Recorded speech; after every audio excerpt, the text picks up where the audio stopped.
하나님 말씀 봅니다.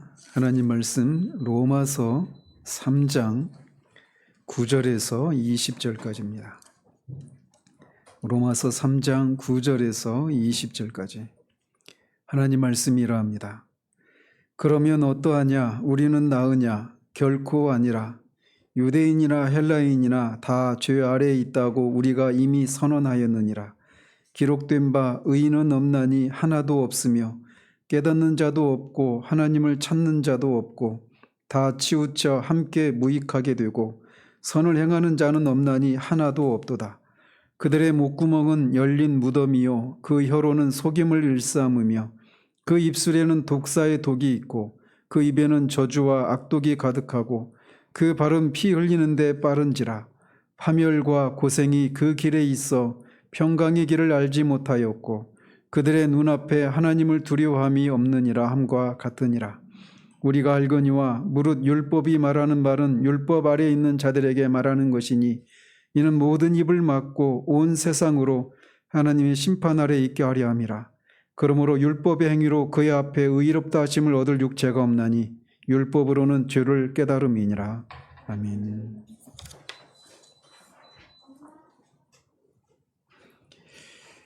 지난주에는 유대인들이 바울에게 던진 몇 가지 반론과 궤변들에 대해서 사도가 답변하는 내용들을 살펴봤습니다. 이렇게 해서 우리는 1장 18절에서부터 계속해서 바울이 말해온 그런 논증들에 대해서 우리가 살펴보게 된 겁니다. 즉 거기에서부터 계속 말하고 있었던 것은 이방인과 유대인, 즉 율법을 가지고 할례를 받은 유대인이나 그것이 없는 이방인이나 모두 하나님의 진노 아래에 있다라고 하는 것을 이제 우리가 사도가 얘기를 했고 그것에 대해서 반박하는 그런 유대인들의 그런 논리들에 대해서 사도가 논증하는 반박하는 그런 내용을 살펴본 것입니다. 자, 그렇게 하고 나서 사도는 오늘 본문인 9절에서 20절까지를 통해서 앞에서 진술한 내용을 요약을 하면서 결론을 내리고 있습니다. 즉 한마디로 말씀을 드리면 모든 인간이 전적으로 타락했고 하나님의 심판 아래 놓여 있고 스스로 그 상태에서 벗어날 수 없는 무능력한 상태 가운데 있다. 이것이 사도가 오늘 본문을 통해서 내리는 결론이라고 할 수 있습니다. 즉 사도는 이렇게 모든 인간이 하나도 예외 없이 모든 인간이 타락했고 그로 인해서 하나님의 심판이 불가피하다고 하는 것을 선언함으로써 인간 스스로 그 심판을 벗어날 수 없기 때문에 다른 어떤 방법이 필요하다라고 하는 것을 말해주고 있는 겁니다. 그것은 바로 우리가 다음 주부터 살펴보게 될 이신칭의, 오직 믿음으로만 의롭다함을 받는 이 길 이외에는 인간에게는 아무런 소망이 없다라고 하는 것을 이 오늘 본문을 통해서 말을 해주고 있는 겁니다. 자, 이런 내용을 말하면서 그는 9절에서 그러면 어떠하냐? 우리는 나으냐? 라고 하는 질문으로 시작을 하고 있습니다. 여기서 우리가 누구냐에 대해서 어떤 사람들은 사도 바울이 유대인이기 때문에 여기서 말하는 우리는 유대인이다 이렇게 주장하는 사람도 있는데 그거는 이제 의미가 없는 말을 계속 반복하고 있는 것에 불과한 그런 주장입니다. 여기서 말하는 우리는 앞에 8절에서 말하고 있는 우리와 똑같아요. 그래서 앞에 8절에서 사도가 어떤 유대인들이 우리가 선을 이루기 위해서 악을 행하자 이렇게 가르치고 있다, 이렇게 비방하는 사람들이 있다 이렇게 말을 합니다. 따라서 거기서 말하는 우리는 1차적으로는 가장 각밖에는 이 로마서를 쓰고 있는 사도와 그의 일행들이라고 가르칠 수 있고 또 넓게는 이 편지를 받고 있는 로마에 있는 성도들을 포함한, 즉 한마디로 말하면 그리스도인을 가리킵니다. 그러니까 여기서 말하는 우리는 그리스도인이에요. 복음을 믿는 그리스도인을 가리킨단 말이죠. 즉 사도는 그러면 어떠하냐? 우리는 나으냐?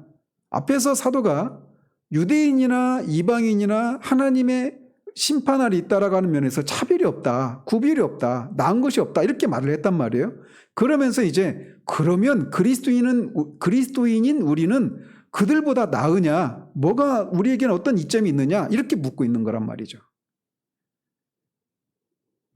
즉 사도는 그래서 그렇게 묻고 답하기를 결코 아니라라고 강하게 부정적으로 말을 합니다.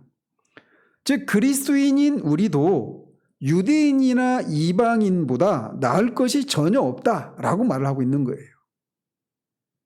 그러면서 그 이유를 유대인이나 헬라인이나 다 죄 아래에 있다고 우리가 이미 선언하였느니라 라고 답을 합니다.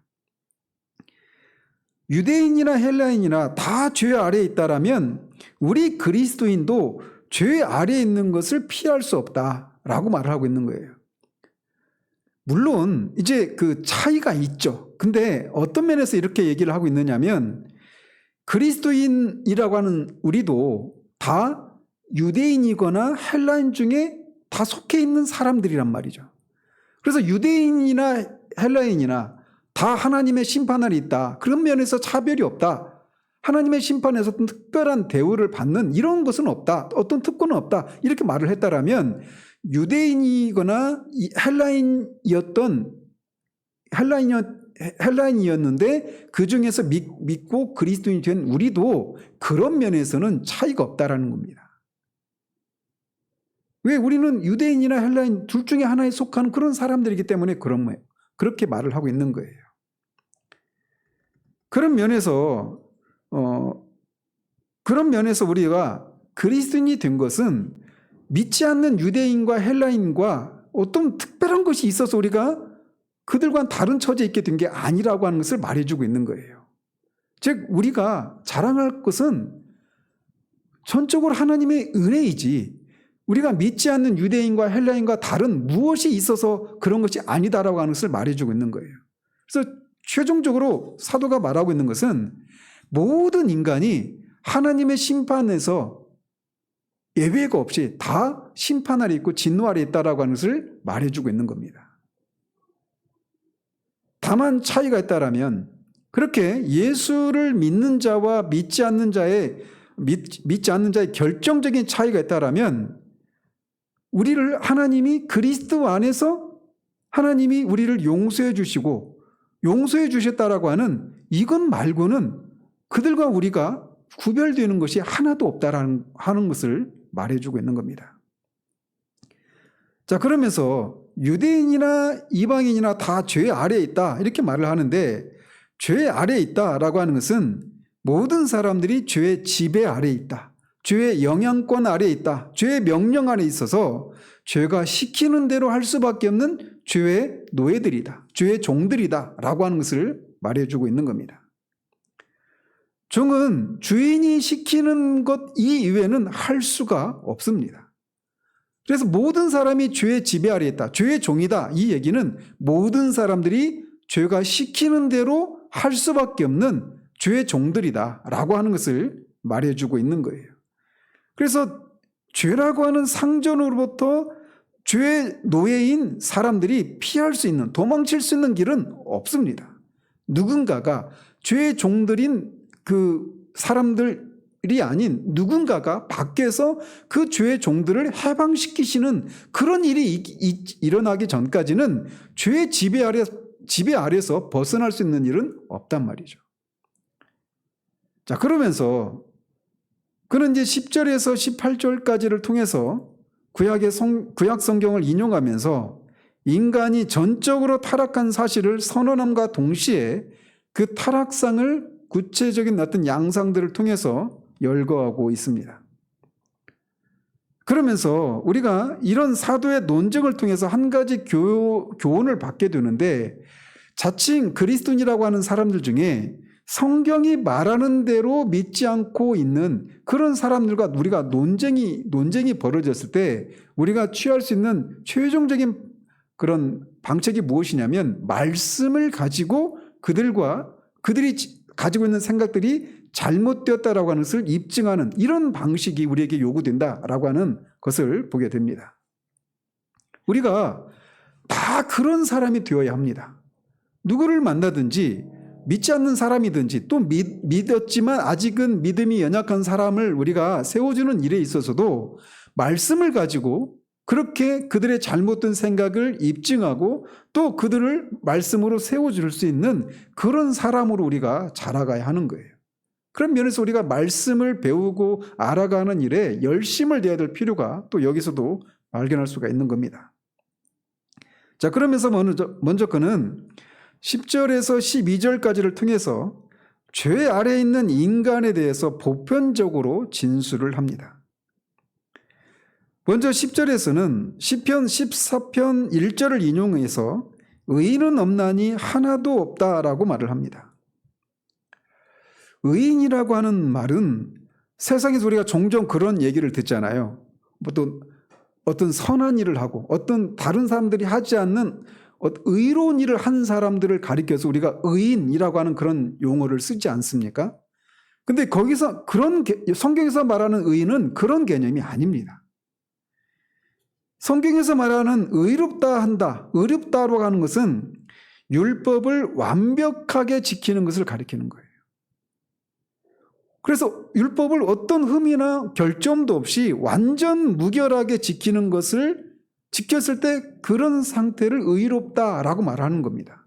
그러니까 의인은 그렇게 하나님의 율법을 완벽하게 아무런 흠이나 결점이 없이 완벽하게 지켜서 하나님으로부터 옳다고 인정함을 받은 사람, 이 사람들이 의인인 것입니다.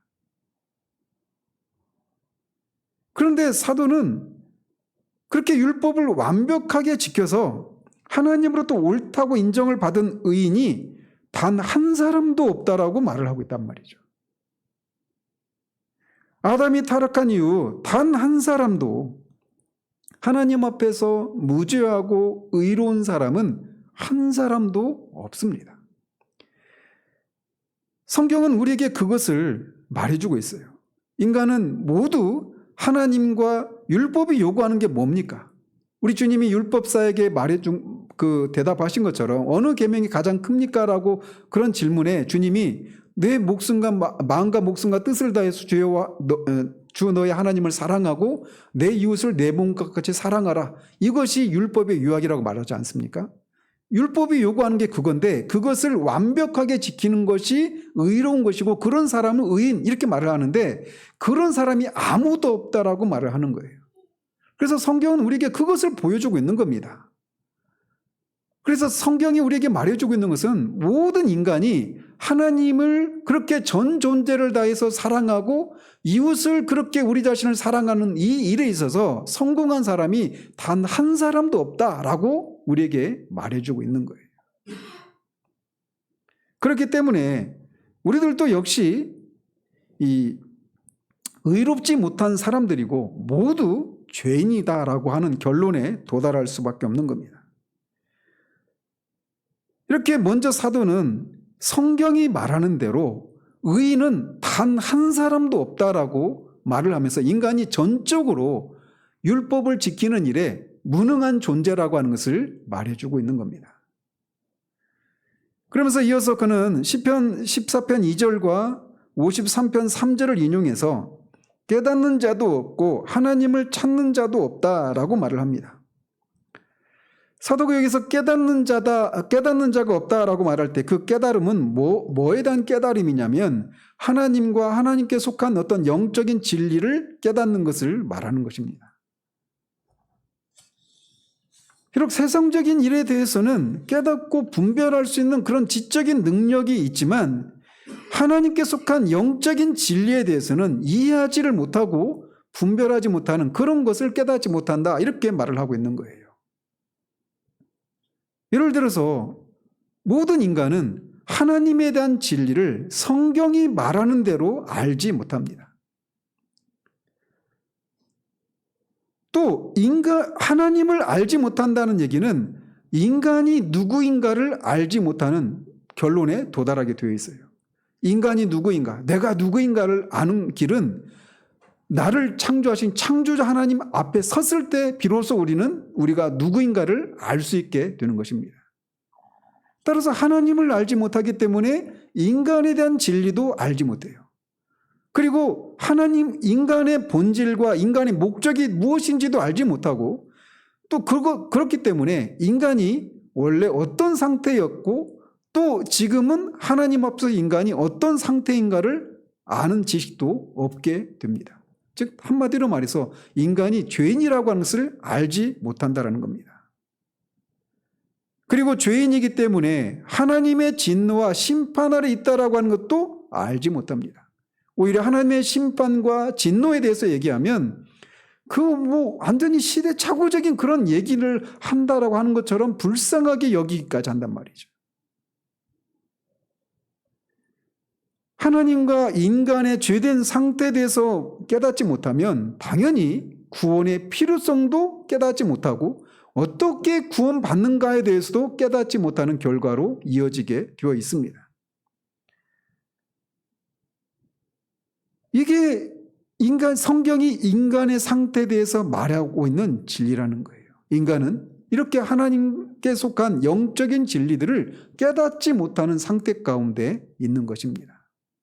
왜 수많은 사람들이 그렇게 자신이 구원받아야 되는 존재라고 하는 사실들을 알지 못한 채 믿지 못한 채 있는가? 인간이 이렇게 전적으로 타락했기 때문에 하나님께 마땅히 깨달아야 될 하나님께 속한 그런 영적인 진리들을 알지 못하기 때문에 깨닫지 못한 상태 가운데 있기 때문이라고 하는 것을 말해주고 있는 거예요. 자, 이렇게 하나님께 속한 영적인 진리를 깨닫지 못하는 것은 또 자연스럽게 하나님을 찾는 자가 없게 되는 결론으로 이어지게 되어 있습니다. 사도가 여기서 하나님을 찾는다라고 말할 때 그가 의미하는 것은 하나님을 알고 싶어하고 하나님을 소원하는 그런 마음으로 하나님을 찾는 것을 말하는 겁니다. 이를테면 시편 42편에서 시편 기자가 말하고 있는 것처럼 하나님이여 내 영혼이 목마른 사슴이 시냇물을 찾는 것처럼 하나님을 찾습니다라고 말하는 그런 의미의 찾는 것을 말하는 것입니다. 즉 하나님의 뜻을 순종하려고 하나님을 알고 싶어해서 하나님을 찾는 것을 말하는 거예요. 그런 의미로 하나님을 찾는 사람이 없다. 그것도 하나도 없다라고 말을 하고 있는 것입니다. 즉 하나님을 찾는다라고 하는 것은 하나님을 만나려고 애쓰고 하나님의 면전에 들어가서 하나님의 임재를 인식하려고 애쓰는 것을 가리키는 거예요. 그것이 바로 찾는 것입니다. 즉 다른 말로 말하면 하나님의 영광을 추구하고 하나님의 영광을 드러내기 위해서 그 하나님을 알고 하나님을 배우기를 원하는 그런 방식으로 하나님을 찾는 것을 말하고 있는 것입니다. 따라서 성경에서 말하는 성경적인 의미에서 하나님을 찾는다라고 하는 것은 하나님을 우리 마음의 중심에 두고 그 하나님을 알고 하나님을 영화롭게 하기 위해서 하나님을 찾는 것을 의미하는 것입니다. 그래서 소유문답 일문답에서 인간의 제일 되는 목적이 무엇인가 라고 묻고 하나님을 영화롭게 하고 그를 영원히 즐거워하는 것, 그것이 인간의 본분이라고 제일 되는 본분이라고 말하지 않습니까? 그런 의미로 하나님을 찾고 추구하는 사람이 없다. 그것도 하나도 없다라고 말을 하고 있는 거예요. 즉 사도는 어떤 사람도 그냥 혼자 내버려두면 본성상 이런 의미로 하나님을 찾는 사람이 아무도 없다라고 말을 하고 있는 거예요. 죄 아래 있는 사람은 결코 하나님을 찾지 않습니다. 하나님이 먼저 우리를 찾는 일이 일어나지 않고는 결코 우리가 먼저 하나님을 찾는 일은 일어날 수가 없는 거예요. 그래서 우리가 이것을 기억해야 됩니다. 우리 안에서 어느 날, 어느 순간 우리 인생을 살아가다가 어느 순간 우리가 하나님의 존재를 의식하고 하나님을 알고 싶어하는 그런 마음이 우리 가운데 일어났을 때 그것은 우리가 인식하지 못하는 방식 사이에 우리 안에서 먼저 하나님이 우리를 찾으시고 우리 안에서 그런 일들을 하셨기 때문에 가능한 일이라고 하는 것을 기억해야 되는 거예요. 우리가 다른 사람들보다 더 영적이고 더 종교적인 열정이 있는 사람이기 때문에 그런 일이 일어난 것이 아니라는 겁니다. 인간은 어느 누구도 그냥 하나님이 우리를 그냥 내버려 두시면 결코 하나님을 스스로 먼저 찾아 나서는 사람이 결코 있을 수가 없다. 이것이 성경이 우리에게 말해주고 있는 바예요. 사도는 죄로 인해서 인간이 하나님께 속한 진리를 깨닫지도 못하고 하나님을 찾지 못한 결과가 무엇인가를, 그 결론이 무엇인가를 12절에서 이렇게 말을 합니다. 다 치우쳐 함께 무익하게 되고 선을 행하는 자는 없나니 하나도 없다라고 말이죠. 여기서 다 치우쳤다라고 하는 말은 영어로 deviate라고 하는 단어인데, 이게 뭐냐면 길에서 이탈했다, 길에서 벗어났다, 이런 의미입니다. 그렇다면 어떤 길에서 벗어났다라고 하는 말일까요? 그것은 하나님의 길, 진리의 길, 하나님께서 사람에게 마땅히 걸어가기를 명령하셨던 그 길, 그 옳은 길에서 벗어난 것을 말하는 것입니다. 그 길은 생명의 길이고 진리의 길이고 우리가 구원에 이르는 그런 길입니다. 그런데 그 길에서 모두가 다 치우쳤다, 그 길에서 모두 다 벗어났다라고 말을 하고 있는 거예요. 이사야 53장 6절에서 우리는 다 양 같아서 그릇 행하여 각기 제 길로 갔거늘 이라고 말하고 있는 것과 같은 얘기를 하고 있는 겁니다. 이렇게 사람들이, 모든 사람이 논할 것 없이 다 하나님이 정하신 인간으로서 마땅히 걸어야 될 그 길에서 다 치우치고 벗어났다, 그렇게 벗어났다고 말하고, 그 결과가 무엇이라고 말을 하느냐면 함께 무익하게 되었다라고 말을 합니다. 하나님이 인간으로서 마땅히 걸어야 될 그 길에서 벗어난 결과는 모두가 함께 무익하게 되었다라고 말하고 있는 거예요. 쓸모없게 되었다라고 말하는 것입니다. 여기서 이 단어가 원어를 보면 우유가 상한 상태를 말하는 거예요. 우유를 마시려고 했더니 보니까 유통기한이 한참 지나서 이미 상해버려서 그런 상태가 되었다라고 하라는 것을 무익하게 되었다, 이렇게 말을 한단 말이죠. 산상수훈에서 주님이 짠맛을 잃어버린 소금이 밖에 버려져서 사람의 발에 밟힐 뿐이라고 말씀하셨던 것처럼 그런 걸 말하는 거예요. 그러니까 이 무익하게 되었다라고 하는 것은, 우유가 모양은 우유죠. 우유인데 우유의 본질을 잃어버린 거예요. 그 용도가 그 용도를 더 이상 유지하지 못하기 때문에 용도 폐기할 수밖에 없는 그런 상태가 된 겁니다. 짠맛을 잃어버린 소금도 마찬가지예요. 외적으로는 소금이죠. 그런데 짠맛을 잃어버렸기 때문에 소금은 소금인데 소금이 아닌 거예요. 그러니까 마찬가지로 인간이 하나님이 정해놓으신 그 길에서 벗어난 결과 무익하게 되었다, 이 얘기는 뭐냐? 인간으로서 인간이 아닌 삶을 살게 되었다, 이런 걸 말하는 게 아닙니다. 그러니까 우유는 우유예요. 소금은 소금입니다. 그런데 우유의 그 원래 그 신선한 맛을 잃어버린 거예요. 그리고 소금으로서 본질이 짜야 되는데 그 짠맛을 잃어버린 겁니다. 그렇기 때문에 그게 아무런 가치가 없고 소용이 없는, 쓸데없는 그런 것이 되어버렸다는 것이죠. 그런 것처럼 인간이 하나님이 정해놓으신 그 길을 벗어난 그 삶의 결과는 뭐냐? 인간으로서 마땅히 배우고 시집장가하고 아이 낳고 그런 인간으로서의 삶을 살긴 합니다. 인생으로서의 어떤 모습을 갖추고는 있어요. 우유가 우유인 것처럼, 소금이 소금인 것처럼. 그런데 그 삶의 결산을 내려보면 어떻게 되느냐? 아무 쓸모가 없는 그런 삶이 되었다는 겁니다.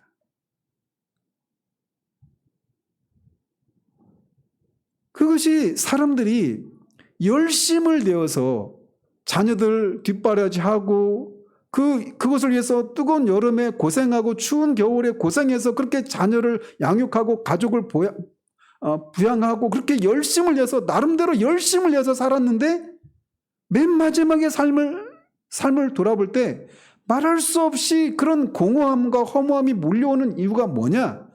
하나님이 인간으로서 마땅히 걸어가도록 정해놓으신 그 길을 벗어났기 때문에 그렇게 자신은 열심을 내서 살았지만 그게 나중에는 결국 무용지물이 되는, 쓸모가 없는 그런 삶이기 때문에 그런 허무함과 공허함을 느끼는 거예요.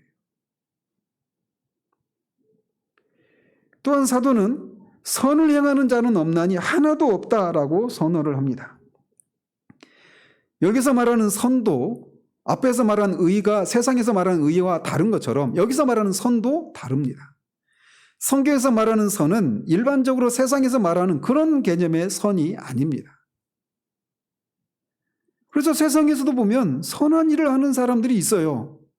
그래서 심지어는 우리 교회나 또는 우리 그리스도인들을 부끄럽게 할 정도로 그렇게 선을 행하는 사람들이 정말 많습니다. 그럼에도 불구하고 성경이 여기서 우리에게 선을 행하는 자가 없는데 그것도 하나도 없다라고 말을 하고 있어요. 그래서 세상에서 말하는 그런 선을 행하는 사람이 없다라고 말하는 게 아니란 말이죠. 그러면 성경에서 말하는 선은 뭐냐? 세 가지가 필요합니다. 에베소서 2장 18절인가요? 거기서도 보면 예수 그리스도로 말미암아 성령을 통해 아버지 하나님께 나아간다라고 말하잖아요. 그런 것처럼 우리가 성경에서 말하는 선이라고 하는 것은 먼저는 아리스토텔레스의 그 얘기를 가지고 말하면 목적인이 있어야 됩니다. 어떤 행위를 할 때 그게 어떤 목적이 있어야 된다는 거예요. 그 목적이 뭐냐? 하나님 아버지를 영화롭게 하기 위한 행위여야 그게 선이라고 하는 조건을 갖추는 첫 번째 조건이에요. 그런데 이 세상에서 행하는 각종 선이라고 하는 것은 하나님을 의식하고 하나님을 영화롭게 하기 위한 그런 동기에서 나오는 게 아니죠. 그렇기 때문에 그게 세상에서는 선임에도 불구하고 그게 선이라고 말하지 않는 이유가 바로 거기에 있는 거예요. 그래서 선의 조건은 하나님의 영광을 위한 것이어야 합니다. 그리고 그것을 행하는 동력인도 성령을 통해서 하는 일이어야 합니다. 그래서 우리가 디도서 2장 14절에서도 하나님이 우리를 그리스도를 통해서 우리를 구원하신 목적이 각종 선을 행하는 그 친백성을 삼으시기 위해서라고 말을 하잖아요. 선을 행할 때, 하나님을 위한 선을 행할 때 우리가 생내적으로 타고난 우리의 지혜와 능력과 의지를 가지고 그렇게 하는 것은 선행이라고 하지 않는 거예요. 성령의 능력을 힘입어서 그 일을 할 때 그것이 선한 행위가 될 수 있는 것입니다. 또 하나는 뭐냐? 그리스도로 말미암아서 그 일을 해야 한다는 것입니다. 그래서 이 세 가지 조건이 갖추어질 때 그게 선한 일이 되는 거예요. 그래서 하나님을 영화롭게 하기 위해서 그리스도로 말미암아 성령의 능력을 힘입어서 그렇게 할 때 그것이 선한 행위가 되는 거예요. 그런 의미로서 선을 행하는 사람이 아무도 없다라고 말을 하는 겁니다. 그러니까 나는 기껏 다른 사람을 위해서 내가 가진 능력과 시간과 물질을 다 허비하면서까지 그렇게 그들을 봉사하고 자비를 행하고 구제를 하고 그렇게 했음에도 불구하고 그게 하나님 보실 때는 선이 아니다라고 말하고 있는 겁니다. 이런 면에서 여기에서 많은 사람들이 걸려 넘어지는 것이죠. 그러니까 우리 안에 아무런 선한 것이 없다라고 말하는 그 성경이 말하는 이 사도가 말하는 이 고백이 무엇인지를 알지 못하기 때문에 나는 그래도 다른 사람들은 선을 행하지 않아도 나는 그래도 내가 가지고 있는 그런 물질과 시간과 이런 것들을 남을 위해서 희생한 그런 선한 사람이야 라고 하는 생각들을 가지고 있는 거예요. 성경에서 말하는 선은 그런 게 아닙니다. 이것은 마치 우리의 의가 더러운 옷과 같다라고 말하는 그런 성경의 그 논리와 똑같은 그 개념을 가지고 있는 것입니다. 거듭나지 않은 사람들도 얼마든지 선한 일들을 할 수 있습니다. 그러나 그들의 동기를 보면 그런 일을 하는 것을 통해 자기 만족을 누리는 거예요. 그 뿌리를 들어가 보면 항상 자기가 있는 겁니다. 자기가. 그리고 자신들의 힘으로 그런 것을 하고 있는 것을 알 수가 있단 말이죠. 그런데 성경에서 말하는 선은 그런 게 아닙니다. 아무튼 성경에서 말하는 그런 선을 행하는 사람이 하나도 없다라고 말을 하고 있는 겁니다. 사도는 이렇게 죄 아래에 있는 사람들의 보편적인 상태를 묘사한 데 이어서 13절에서 18절까지에서는 구체적으로 죄악된 행위들을 열거합니다. 그러면서 먼저 13절과 14절에서는 타락한 인간이 말로 짓는 죄를 열거합니다. 그럼 먼저 시편 5편 9절을 인용해서 그들의 목구멍은 열린 무덤이요 라고 말합니다. 이건 이제 유대인들의 어떤 그 매장법과 관련해서 그 말을 하고 있는 건데 유대인에게 있어서 죽음은 부정한 겁니다. 그래서 시신과 접촉을 하면 정결법상의 부정한 자가 되는 거예요. 따라서 시체가 매장되어 있는 무덤은 사람들이 그것을 부지불식간에 접촉하게 되면 자기도 모르게 부정한 사람이 된단 말이죠. 그래서 그런 것들을 피하도록 하기 위해서 그 무덤 입구를 그들은 이제 바위에 무덤을 파지 않았습니까?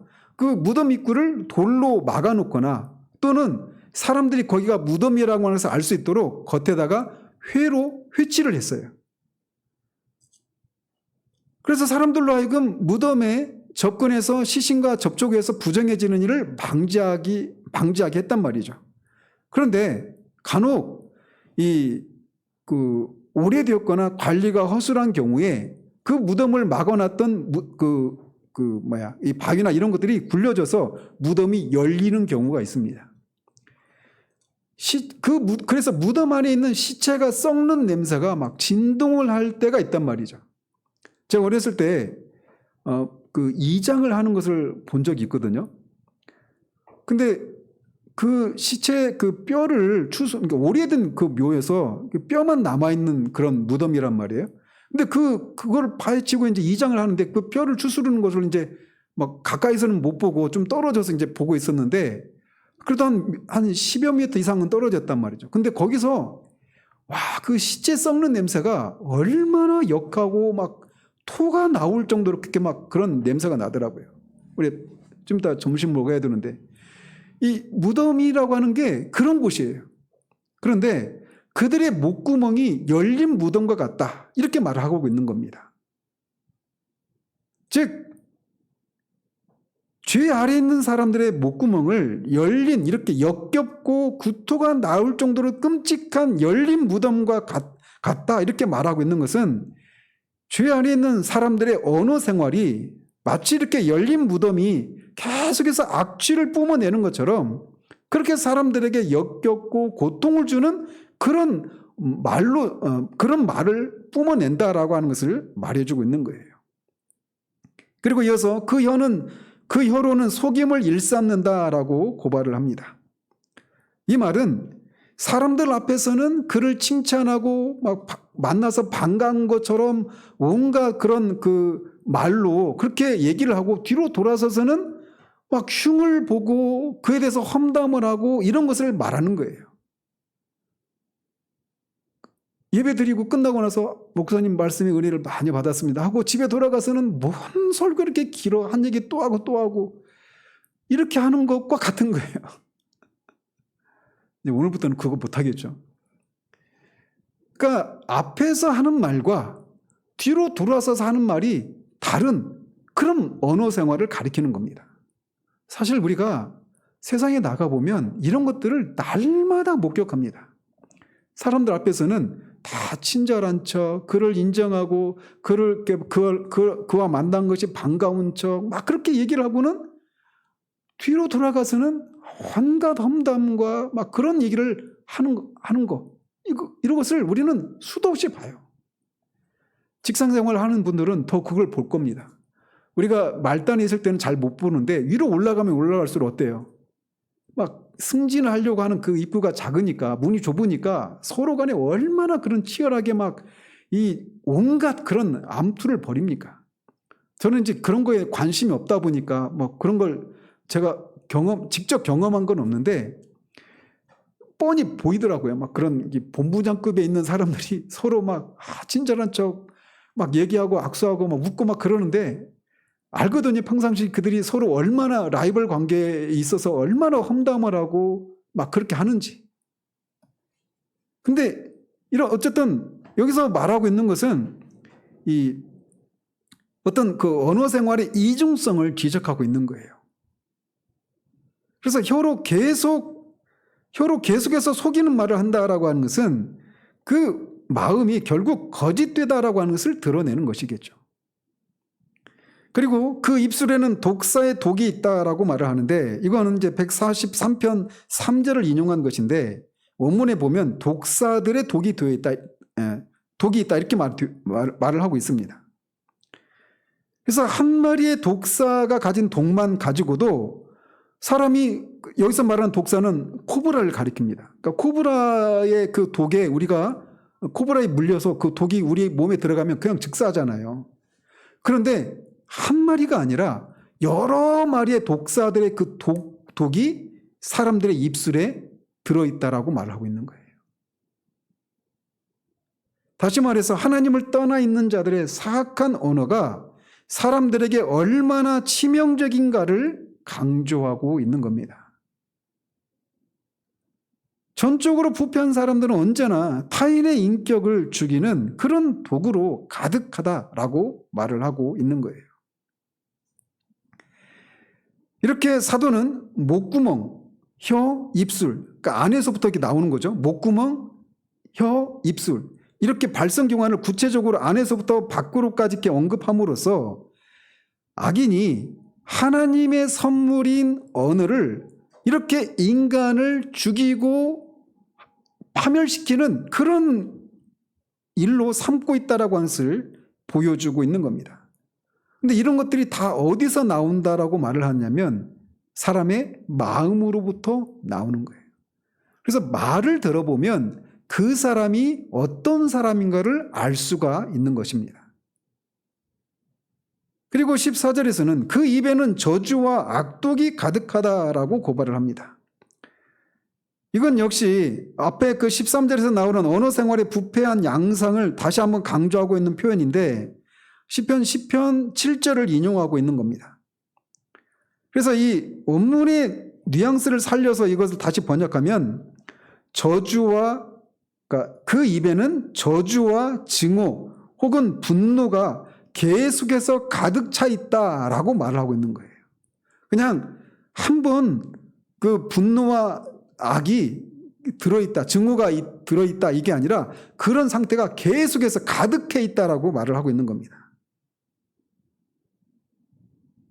사람의 말이라고 하는 것은 주님이 마태복음 12장에서 말씀하고 있는 것처럼 마음에 가득한 것을 밖으로 내기 마련입니다. 따라서 입술에 저주와 악독이 가득하다는 얘기는 마음에 그런 저주와 악독이 가득하다라고 하는 것을 말해주고 있는 거예요. 그런데 우리가 이렇게 사도가 이 전적으로 타락한 사람들의, 죄인들의 언어 생활에 대해서 말할 때, 이거는 입이 건 사람, 입만 열면 욕을 하는, 남의 뒷담화를 하는 그런 사람들에게는 해당되지 나는 상관이 없어, 이렇게 생각해서는 안 되는 겁니다. 어떻게 알 수 있느냐면 우리가 이사야서 6장에 보면 선지자 이사야가 성전에서 하나님의 이상을 봅니다. 그리고 그가 내뱉은 말이 일성이 뭡니까? 화루다 나여 망하게 되었도다. 왜 그런 고백을 합니까? 내가 내 입술이 부정한 중에 하나님의 그 이상을 경험했기 때문이다라고 말을 하고 있어요. 그렇게 거룩하고 경건한 선지자인 이사야가 내 입술이 부정하다라고 말하고 있단 말이죠. 야고보 사도도 혀를 제어할 수 있는 사람이 없다라고 말합니다. 말에 실수가 없는 사람은 온전한 사람이라고 말을 해요. 그런데 말에 실수가 없는 사람은 이 세상에 아무도 없습니다. 따라서 여기서 말하는 언어 생활을 막 그런 욕지거리가 늘 입에 욕이 붙어 있는 그런 사람들, 막 그런 입에 담을 수 없는 그런 험악한 말을 하는 사람들에게는 해당되는지 나한테는 상관이 없다, 이렇게 말을 해서는, 그렇게 생각해서는 안 되는 거예요. 어쨌든 사도는 이렇게 13절과 14절을 통해서 말로 짓는 죄의 양상들을 얘기해주고, 이어서 15절에서는 행실로 나타난 죄를 묘사하고 있습니다. 이거는 이제 이사야서 59장 7절과 8절을 인용해서 하는 말인데, 먼저는 그 발은 피 흘리는 데 빠른지라 라고 고발을 합니다. 여기서 발은 행동을 나타내는 거예요. 즉 타락한 인간은 피를 흘리는데 그런 행동을 하는데 빠르다라고 말을 하고 있는 겁니다.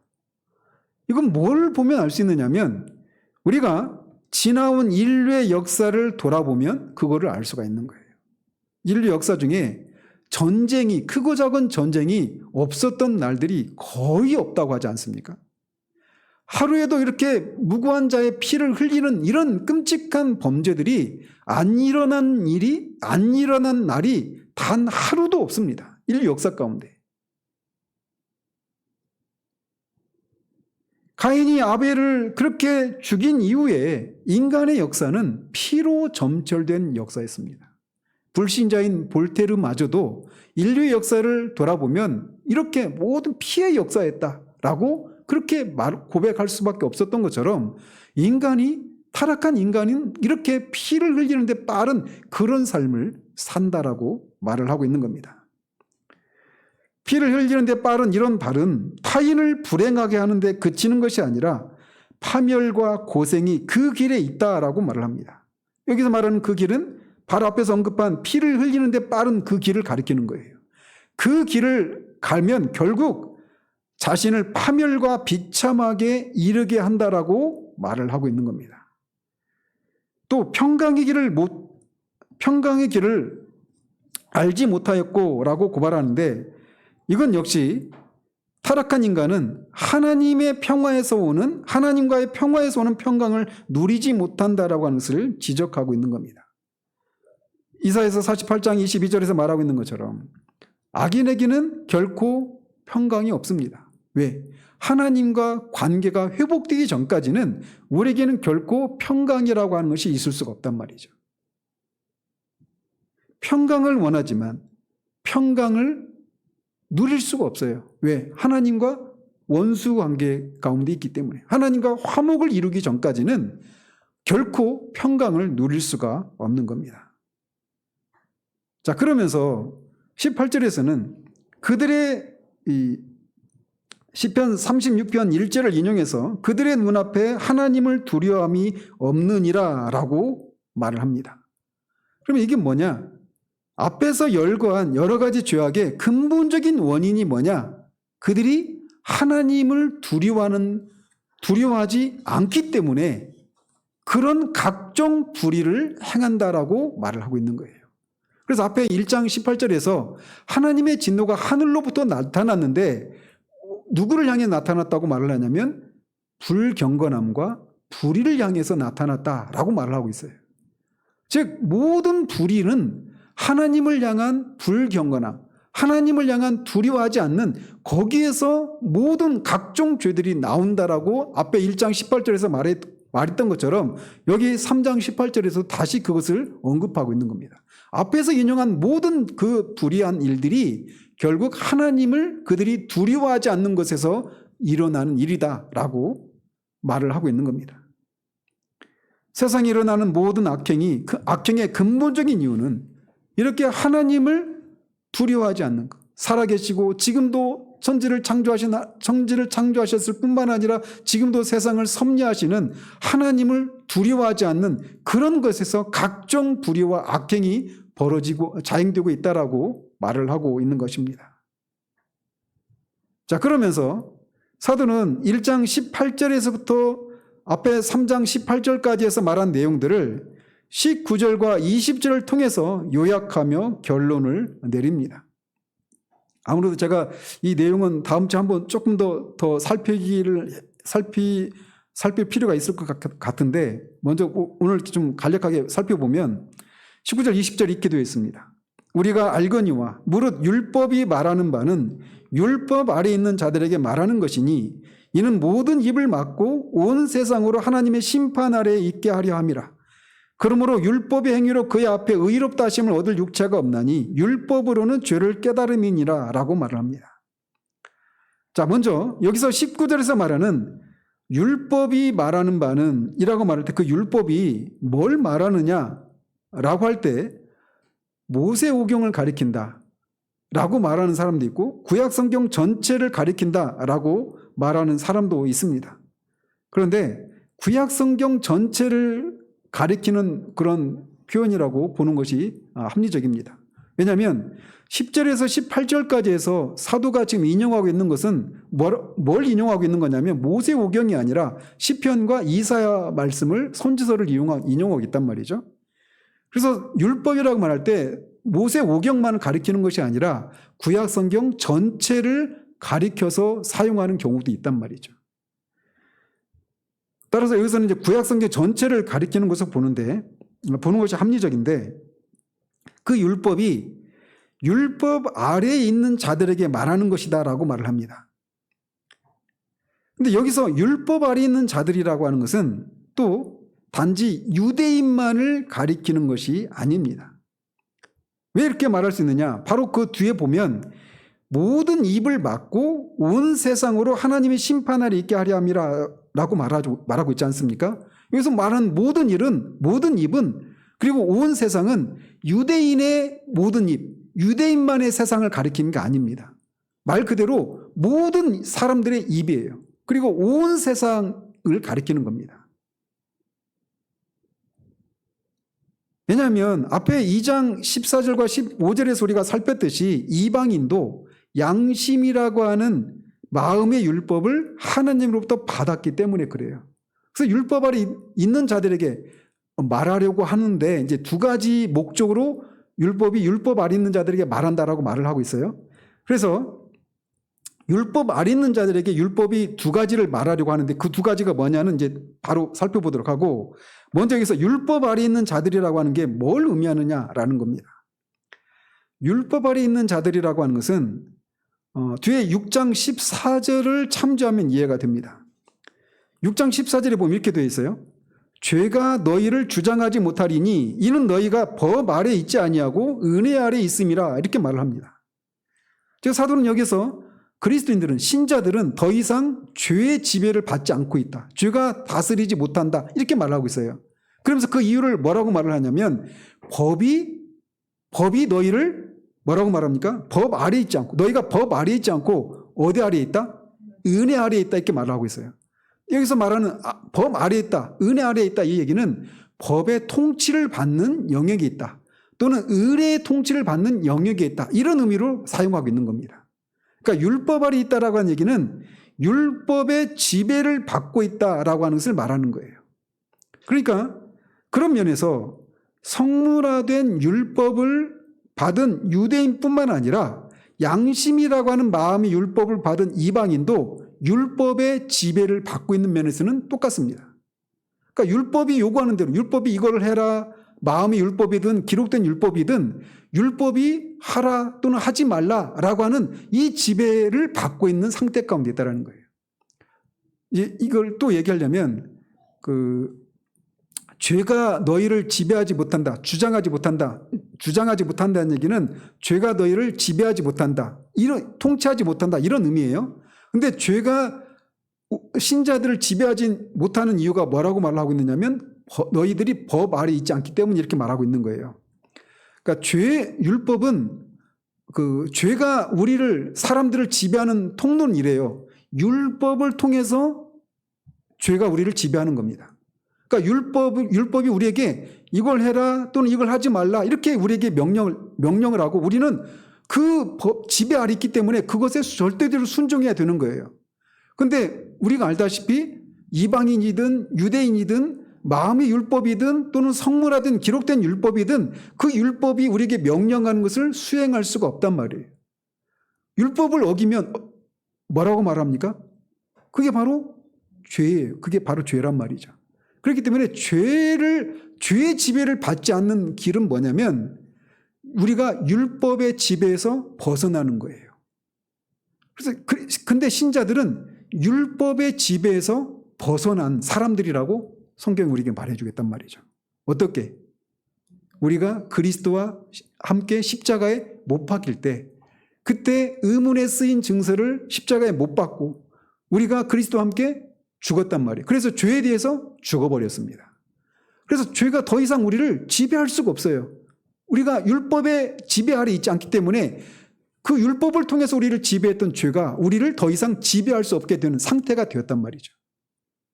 율법 아래 있지 않다라고 하는 것이 그러면 우리가 마음대로 율법과 상관없이 살아도 되느냐, 이걸 말하는 건 아닙니다. 이건 뒤에 가서 우리가 더 상세히 살필 것이지만 말이죠. 어쨌든 율법 아래 있다라는 얘기는 우리가 율법의 지배를 받는 자들에게 받는 자다, 이런 의미라는 것이에요. 자, 그러면 율법의 지배를 받는 사람들에게 두 가지를 얘기한다고 19절에서 말을 하고 있어요. 두 가지는 뭐냐? 첫 번째는 모든 입을 막는 것이다. 이 얘기는 뭐냐? 율법은 율법의 지배를 받는 사람들에게 그들의 입을 막으려고 한다라는 거예요. 어떤 의미로 말을 하냐면 율법 아래서 난 그래도 이런 선을 하고 이런저런 죄를 짓지 않았고 라고 하면서 그래도 나는 하나님으로부터 구원을 받았고 그래도 내 안에 어떤 선한 것이 있고 이렇게 하나님 앞에서 자신을 변명하고 정당화시키고 합리화시키는 이런 모든 모든 노력들을 멈추게 하기 위한 것이다라고 말하고 있는 거예요. 이게 무슨 말씀이냐? 사도가 지금 앞에서 1장 18절에서부터 3장 18절까지 계속해서 말해오고 있는 내용들이 뭐냐? 이 내용들을 우리가 제대로 들었다라면 우리는 뭘 해야 되느냐면 당장 우리의 입을 막아야 되는 거예요. 어떤 의미의 입? 내가 하나님 앞에서 그래도 내 안에 이런저런 선이 있고 그래도 내가 뭐 쓸데없다 무익하게 되었다고 말하지만 그래도 쓸데있는 이런저런 것들이 있지 않느냐. 내가 하나님을 위해서 했던 이런저런 선한 것도 있고 그러니 내가 하나님 앞에 그래도 다른 사람은 몰라도 저 사람보다는 내가 그래도 좀 낫지 않습니까? 라고 하는 그 모든 자기 합리화와 하나님 앞에서 자기가 옳다고 인정받으려고 하는 그런 모든 것들을 멈추도록 하기 위해서다라고 말하고 있는 거예요. 그리고 또 하나는 뭐냐? 온 세상이 하나님의 심판 아래 있게 하기 위해서다라고 말을 하고 있습니다. 여기서 심판이라고 하는 단어가 여기에서만 인용되고 있습니다. 이 심판이라고 하는 단어가 이 언어가 성경 전체에서 여기에서만 나오는 단어예요. 근데 이 단어는 어떤 단어냐면 법정적인 단어입니다. 그러니까 어떤 의미냐면 법정에서 법정에 끌고 가다 이런 의미예요. 그래서 법정에 죄인을 끌고 가서 법정에서 하는 일이 뭡니까? 그가 죄를 지었고 그 지은 죄에 대해서 그가 책임이 있다라고 하는 것을 말해주는 거예요. 심판이라고 하는 게 바로 그런 것을 의미하는 겁니다.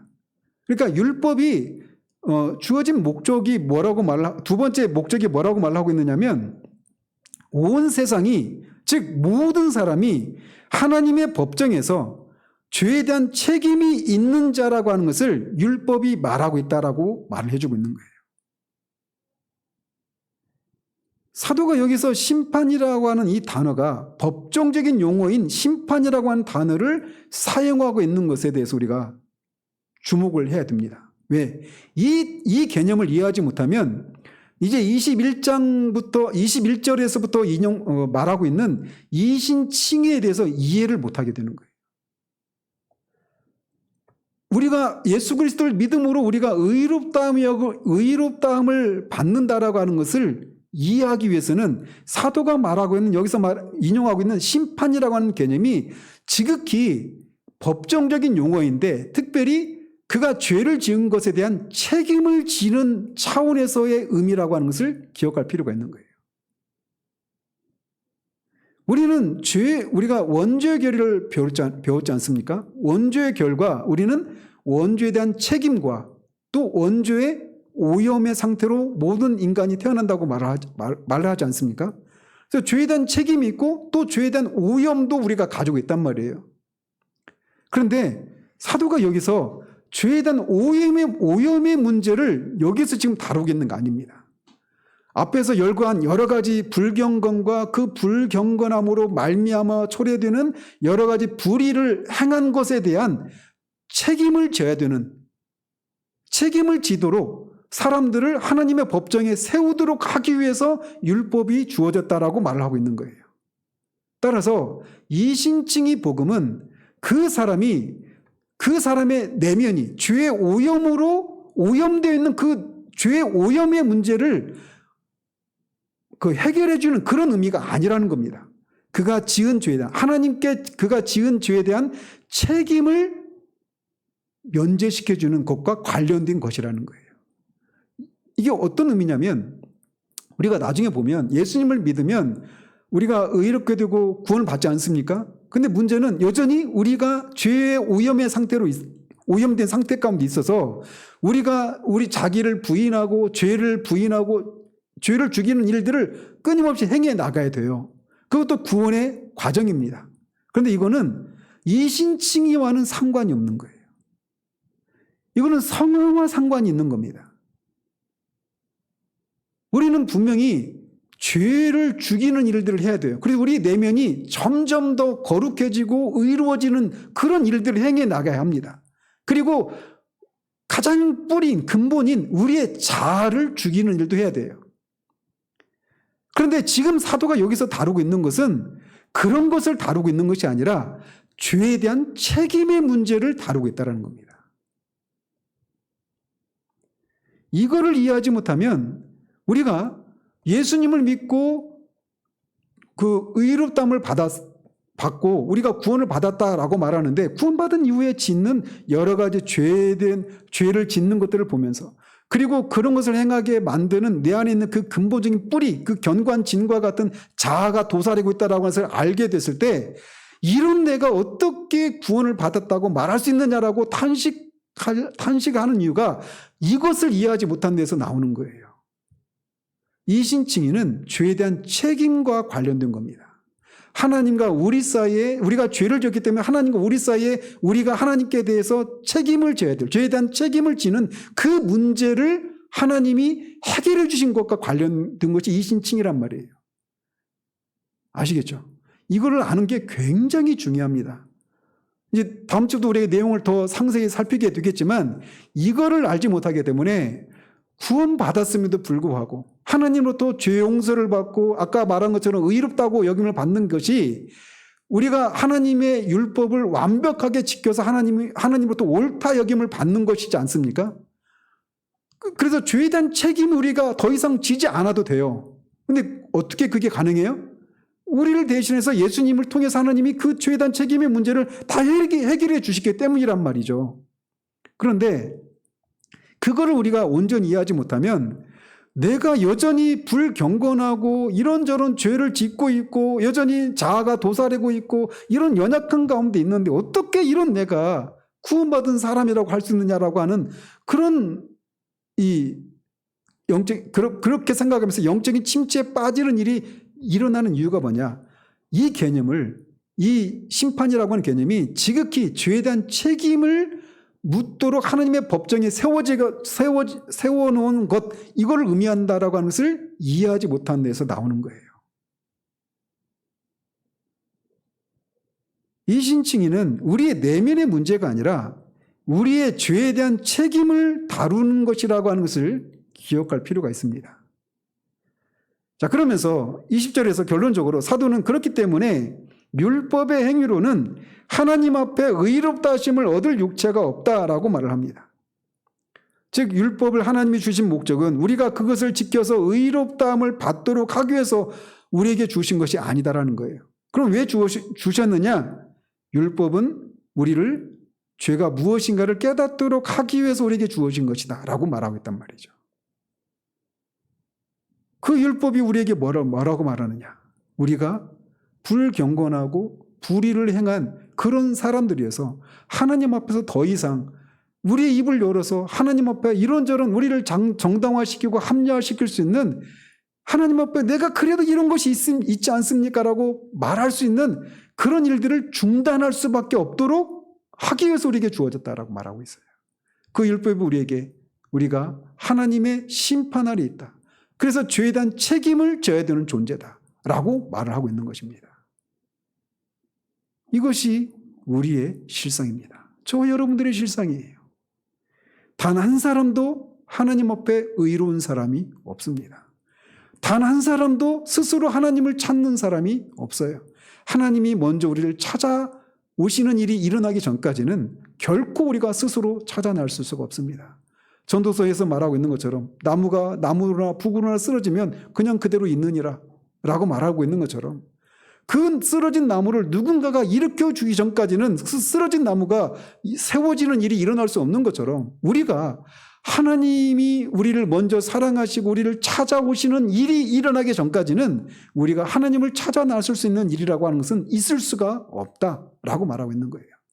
선을 행하는 자도 없고 우리가 쏟아내는 입술을 통해서 나오는 모든 말들, 우리가 행하는 모든 행위들이 오직 하나님의 진노를 불러오는 그런 일을 할 뿐이다라고 사도는 말하고 있는 겁니다. 그게 바로 저와 여러분들의 상태예요. 이게 모든 사람들의 상태인 것입니다. 그대로 하나님이 그냥 그대로 내버려 두셔도 하나님은 의로우신 분이시고 사랑의 하나님이십니다. 그런데 그 하나님이 그냥 내버려 두지 않으시고 하나님이 찾아오셨습니다. 하나님이 그의 아들을 이 땅에 보내셨어요. 그리고 우리를 찾아오시고 우리가 이런 상태 가운데 있는 하나님의 법정에서 서서 우리의 죄에 대해서 책임을 져야 되는 그 죄에 대한 책임은 사망입니다. 육체의 사망뿐만 아니라 영원한 사망, 지옥의 영원한 형벌을 받아 마땅한 그것이 우리가 져야 될 책임인데 그 책임을 하나님의 아들에게 지워주셔서 우리가 그 책임을 다 한 것처럼 여겨주시는 그런 일을 하시기 위해서 하나님의 아들을 보내신 것입니다. 그래서 이게 복음인 거예요. 아무도 스스로 구원에 이룰 수가 없습니다. 하나님이 하시기 전까지는 말이죠. 하나님이 아들을 통해서 그런 일을 하셨다. 이게 복음입니다. 기도하겠습니다. 하나님 아버지, 그렇습니다. 의인은 없나니 하나도 없습니다. 깨닫는 자도 없고 하나님을 찾는 자도 없습니다. 그 결과 다 치우쳐서 무익하게 되고 선을 행하는 자가 하나도 없습니다. 우리가 다 그런 자들입니다.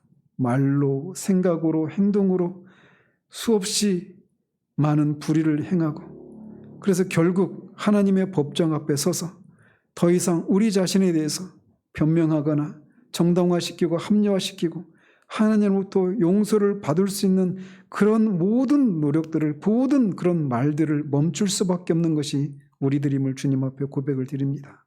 그 하나님의 법정에서 우리가 저지른 죄에 대해서 책임을 져야 되는 그런 자들임을 주님 앞에 고백을 드립니다.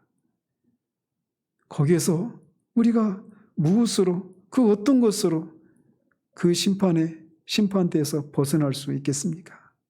그런데 하나님이 그런 일을 행하셨습니다.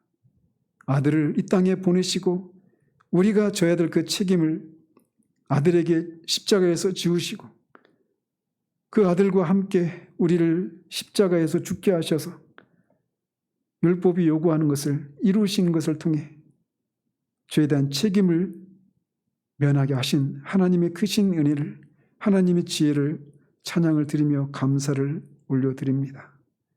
하나님, 예수 그리스도를 믿는 것, 그것은 바로 그렇게 하나님의 법정에서 우리가 저지른 죄에 대해서 책임을 우리가 지는 것이 아니라 예수님이 지신 것을 믿음으로 우리가 그 죄에 대한 책임에서 벗어나는 것임을 우리가 바르게 이해하고 예수 그리스도를 믿음으로 믿는 자들에게는 이미 그런 일들이 일어났음을, 더 이상 우리가 하나님 앞에 죄에 대한 책임을 질 필요가 없는 그런 사람들인 것을, 그리스도 안에서 우리가 더 이상 하나님으로부터 정죄를 받지 않는 그런 사람들인 것을 우리가 한순간도 잊지 않을 수 있도록 도우시옵소서.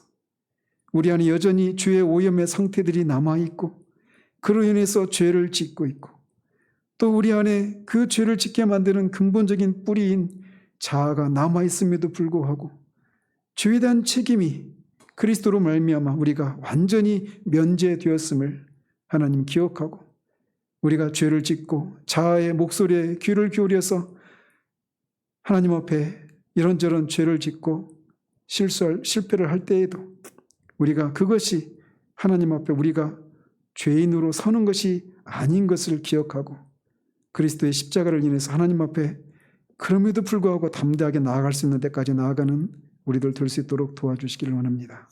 예수 그리스도 이름으로 기도합니다. 아멘.